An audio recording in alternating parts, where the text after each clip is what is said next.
welcome to the channel. Welcome to Banter in the Box, episode 54. It's the Game Week 11 review.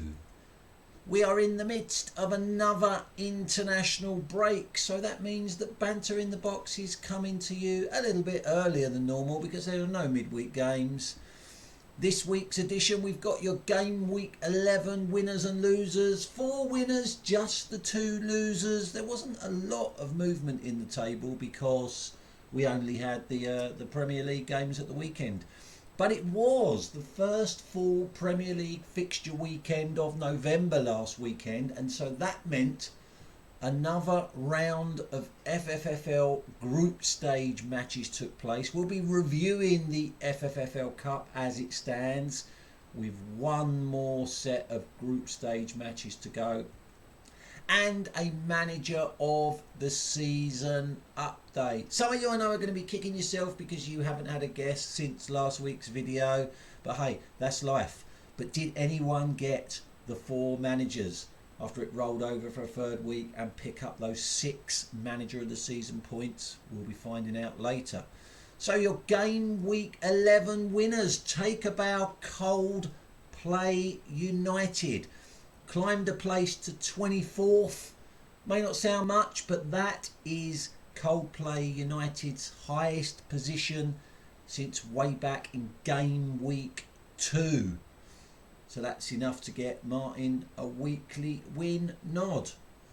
Take a bow also, Napoli manager Lee Porter up 2 places to 17th, and that's a season high for Napoli, who slowly climbs the table, not yet ruled out a chance to get in and amongst those prize money places. Take a bow also, yours truly, Chairman's Choice, who climbed 1 place to 16th, back in the top half of the table since the opening week, first time since the opening week of the season, and I picked up my first weekly win of the season to boot. And take a bow, Gobi Desert Canoe Club manager Pops Hoxby, who continues to climb the table, up 1 place this week to 5th. You have to go back to the 1st of June 2016 for the last time Pops was as high as 5th in the Family Fantasy Football League table, still on course for a 2nd ever Family Fantasy Football League title. They are your Game Week 11 winners. And your Game Week 11 losers, hide your head in shame. Clockhouse Rangers manager great Uncle George dropped 3 places this week to 21st. And that's great Uncle George means the biggest fallers this week, those 3 places. No one fell as much as that this week. Pictured there in front of a couple of real beauties who's I don't quite recognise. And hide your head in shame also, AFC Razor manager Ray Poulter, still bottom of the Family Fantasy Football League table, and the margin between Ray and 31st place is growing. Ray was the lowest scorers this week, picking up just 3 points. You heard me correctly, just 3 points this week, which makes him a Game Week 11 loser. Now, as I said, last weekend there was another round of FFFL Cup group stage matches, and here is how Group A looks with 1 game to go. And lowly Nicholas Anelka topped the group. They beat the big knobs 25-22, and it means Nicholas Anelka only need 1 more point from their last game against Linden's Lovelies to qualify as group winners, which means they will be seeded in the 2nd round draw. But it's all to play for. Everyone can still qualify from Group A. The big knobs need to beat Better Than the Diamonds by 6 points and hope that Nicholas Anelka beat Linden's Lovelies, which is possible. Better Than the Diamonds just need to better Linden's Lovelies result to go through themselves. Linden's Lovelies need to better Than the Diamonds result for them to go through, or beat Nicholas Anelka by a huge margin to guarantee qualification. So all to play for in Group A. Group B, Ostrich Bar Stewards made their way into the second round with a game to spare when they beat Poppy's Players 38-30, and Chairman's Choice thrashed struggling Her Majesty's Secret Service. That puts George Irvine out of the FFFL Cup with a game to play. So it's a straight shootout in the last round of matches. Poppy's Players facing Chairman's Choice. The winner of that tie will progress to the second round. A draw, and Chairman's Choice will take second place. Ostrich Bar Stewards just needing at least 1 point against Her Majesty's Secret Service to go through as cup winners. All to play for in Group C as well. Greece Lightning in control of the group, unsurprisingly, narrowly beating High Flying Gobi Desert Canoe Club 32-29. Greece Lightning just need one more point against Clockhouse Rangers to qualify as group winners. Clockhouse Rangers need to better I've Got a Life's result in their final game. I've Got a Life need to better Clockhouse Rangers' result. And Gobi Desert Canoe Club can qualify if they beat I've Got a Life by 2 points and Greece Lightning beat Clockhouse Rangers, then they will snatch a place in the second round. In Group D, it's all over bar the shouting. Arden Diamonds and Legends 23 qualifying for the second round with a game to spare. They face off in their final game to see who is going to be group winners and go through to the second round draw as a seeded side. And Racing 1895 and Ted and Sam Juniors face off in a dead rubber. Both of those teams out of the FFFL Cup with a game to go. Group E, all to play for. Debut manager Juan Veron FC thrashed the Appalese United 28-9, so they are in pole position at the moment. They just need a point against bottom of the table AFC Razor. Should be easy to go through as group winners. Megan Hoxlade Chamberlain need to better AFC Razor's result for them to progress. Should happen. The Appalese United still have a chance.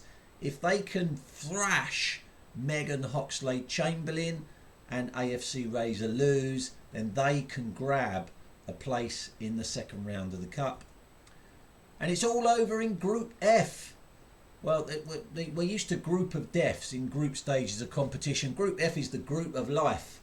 Finger in Hoe Rangers and Napoli both progress with a game to spare and face off for the right to win the group and go through as a seeded side. And for low-lying Jimmy S's under-11s and Norfolk and Chance FC, it's all over. They face off in a dead rubber in the final game, but both of them are out of the competition. And it's all over in Group G as well. Top of the table, Hatch United have qualified after they beat the Cree Bratton Society 29-23, and Coldplay United progressed with another surprise victory over No Happy Endings 35-29. So Coldplay United may be at the lower end of the league table, but they've qualified from Group G. And the Mad Hatter, 2 times FFFL Cup winner in his first 2 seasons in the Family Fantasy Football League, is out of the FFFL Cup with a game to go. The Cree Bratton Society and No Happy Endings face off in a dead rubber. Hatch United and Coldplay United battle it out to be group winners. And in Group H, it's another debut manager, Sweet Foden Lion FC, who tops the table after they beat Never the Boys 41-21. And Sashamas FC edged out Benny United 23-20. So, Sweet Foden Lion FC just need 1 point against Benny United to qualify for the next round. Sashamas FC have to better Benny United's result in their last game against Never the Boys. Benny United need to better Sashamas FC's result in their last game against Sweet Foden Lion FC. And Never the Boys can qualify. It's unlikely, but they need to thrash Sash Hammers FC in the final game and hope that Sweet Foden Lion FC thrash Benny United, and then they can grab one of the qualifying places in the second round. So that is your FFFL Cup review. The final group games happen in the first full Premier League fixture weekend in December, and after that we will know which 16 teams have qualified for the second round, which of those are seeded and which of those are not. And then shortly after that we'll have the second round cup draw, maybe live, who knows. Who the fuck is that? This has been running for the last 3 weeks. That was your picture. 4 family fantasy football league managers pictured there. You just needed to tell me who they were. But in order to get the points, you had to tell me every single manager correctly, which is why it's rolled over for the last 3 weeks. And it's not been much of a gap between this Banter in the Box and the last Banter in the Box. I did warn you it'd come early. I think in the last video I said it would probably happen Thursday, and this is going out a little bit earlier. Hey, I did say probably happen Thursday. Only 2 managers had a guess. Lyndon's Lovely's manager Joe Hoxby went for Chairman's Choice Chairman's Choice manager, yours truly. Legends 23 manager Nikki Saunders. No Happy Endings manager Di Maloney, and Her Majesty's Secret Cervix manager George Irvin. I can tell you, Joe, that for the 3rd week running, 3 of those 4 guesses are correct, which means no points again. And the only other manager I had to have a go was Benny United manager Mark Benwell. He thought it was a picture of Chairman's Choice manager, yours truly, Legends 23 manager Nicola Irvin, Her Majesty's Secret Cervix manager George Irvin, and Nicola's Anelka's manager Nicola Irvin.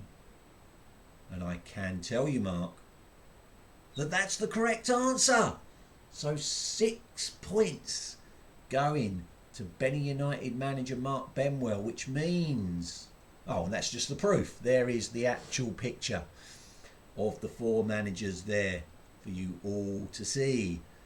So the manager of the season table looks like this. Benny United picking up those 6 points, have leapfrogged Hatch United to the top of the manager of the season table. Benny United was the manager of the season back in 2020, lost it last season to Lyndon's Lovely's manager Joe Hoxby. He's looking to get it back. Your chance to earn manager of the season points this week. That is your who the fuck is that picture. 2 FFFL managers pictured there, so therefore it's a 2-point answer. But to get the points, you have to tell me both managers. You don't get a point if you only name one of them. And remember, we are in the midst of an international break, so it will be a fortnight, give or take, before the next Banter in the Box, and you only get 1 guess before the next Banter in the Box video. So don't go too early, because I have to take your first submission. So there you go, 2 points if you can tell me both of those family fantasy football league managers pictured there. But that is it for this edition of Banter in the Box. Enjoy the international break, well, as much as you can enjoy an international break. It's not the same without Premier League football. And I will see you in 2 weeks. Take care, everyone. Bye bye.